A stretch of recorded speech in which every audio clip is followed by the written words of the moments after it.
দেখেন আমার জামাই বেরেস্তা বানাইছে, এটা কি বেরেস্তা বানাইছে নাকি অরিজিনাল পেস্ট কাইটে রাইখে দিছে? কোনটা? এটা বেরেস্তার ছাউ। এটা বেরেস্তার ছাউ। প্রতিদিন তো নিজেই রান্না করে খাই, মাঝে মাঝে জামার হাতের রান্নাও তো খেতে মন চাই। আজকে কি রান্না হচ্ছে? আজকে দৌড়ানি রান্না হচ্ছে। দৌড়েনি, আজকে বিরিয়ানি রান্না হচ্ছে। ওটা বেশি বুঝে না। ওটা এটা খাবো না আর কিছু না। হ্যাঁ, ওটা বেশি বুঝে না। বেশি না খাবো না তাই শুনলাম।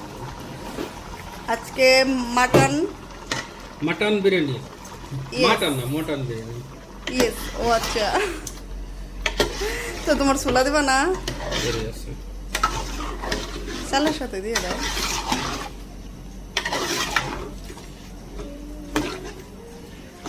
বিরিয়ানির ভিতরে ছোলা, কিশমিশ, বিরিয়ানি মশলা কে দিছো?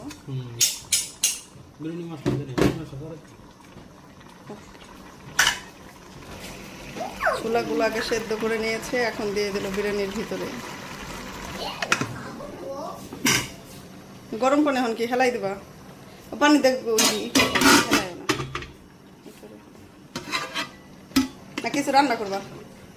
সেমাই রান্না করবা? দুধ দিয়ে দাও।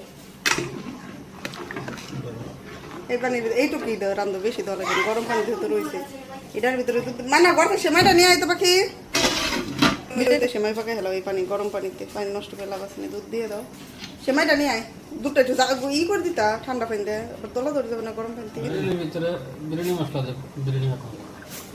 তোমার চাইনিজ পাকাই না ও না না, অত দিও না, মিষ্টি বেশি হয়ে গেলে তুমি খাইবে না। তাই মিষ্টি বেশি হয়ে যাবে,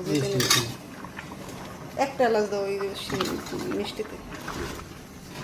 মাটন বিরিয়ানি দেখি এক কোনাতে একটু উঠেই দেখি।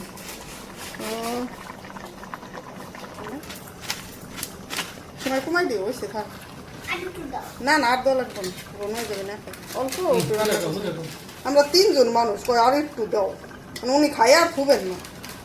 এই যে আমাদের মাটন বিরিয়ানি রেডি, আর কিছুক্ষণ পরে রেডি হয়ে যাবে মাটন বিরিয়ানি।